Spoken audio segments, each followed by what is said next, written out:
You have a short attention span, I wouldn't recommend you watching this video. You're on your self-development journey, you have all these grandiose ideas, you think you're unstoppable, you feel superior, you're feeling the best you've ever felt in your whole life. I'm so sorry to break it to you, but self-development is not linear. After being in self-development for a whole year, I've realized that you're going to have moments and bursts where you feel like you're on top of the world. You're doing everything optimally, you're doing it at your best capabilities, and every single day you're showing up, and it's this crazy feeling that nothing can ever stop you.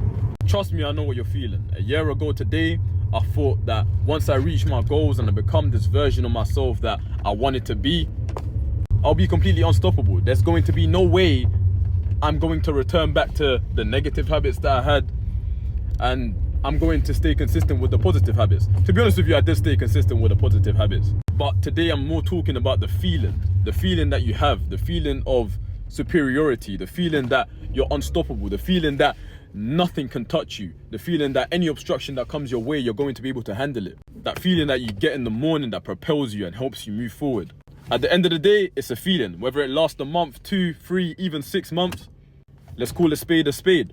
A feeling is a feeling, and a feeling is fleeting. There's going to be times in your life where you're feeling this optimal version of yourself. However, as I said, it's a feeling. Now, the ultimate question becomes, how do you actually combat this? How do you ensure that you're still performing consistently, regardless of whether you have this feeling or not? Because as I said, that feeling is going to disappear. It's going to come and go, but it doesn't matter. I don't even know how to describe the feeling, but it's almost like the feeling of being disciplined. I don't know how to explain it, but that's the best way I can put it.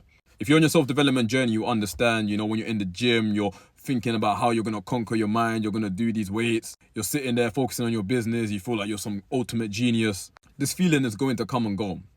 The most important thing when it comes to your self-development journey is creating systems that you are able to follow, systems that you're able to go back and refine and ensure that you're working at your optimal, regardless of whether that feeling is there or not. And this feeling is different to motivation, because motivation is something that comes for like maybe 1, 2, 3 days and disappears. This feeling that I'm talking about is something that lasts for a very long period of time. For me, probably 6, 7 months. But then it can go. But then the systems that you've created during that time of having that crazy, grandiose feeling is the systems that you need to always return back to and try get back that feeling again. I don't know about you guys, but for me personally, when it comes to that feeling, it allows me to work at my best, my most superior version of myself. I come up with ideas that I never knew I could come up with because I'm waking up every single morning with an amazing purpose. I'm waking up every single morning trying to ensure that I'm going to do my best. The systems that you create are very, very important because self-development is something that you do for the rest of your life. You take it to your grave. There's going to be fluctuations, just like everything else in life. Everything that's finite, there's going to be fluctuations. It's going to go up, it's going to go down. However, when you have the systems in place where you can go back and review and see what you did during that time that helped you work and feel the way you was feeling, you can replicate it numerous times, again and again. And you can almost call this a feeling of being high, a high of self-development. But yeah, just a disclaimer, I've only been on a self-development journey for a year and a bit. So anyone that's of my senior who has been through the journey and knows how to actually consistently keep this feeling going, let me know. But for me, it doesn't really make sense. As I said, call a spade a spade. Feelings are fleeting. They're always going to disappear. There's no way you can keep that feeling consistent all the time. It'll be kind of crazy if no one else actually feels this feeling and it's only something that I felt myself. But yeah, if you're that version of yourself now who's always procrastinating, undisciplined and wants to become a better version of themselves, follow me, message me, and I'll send you a list of books that have helped me.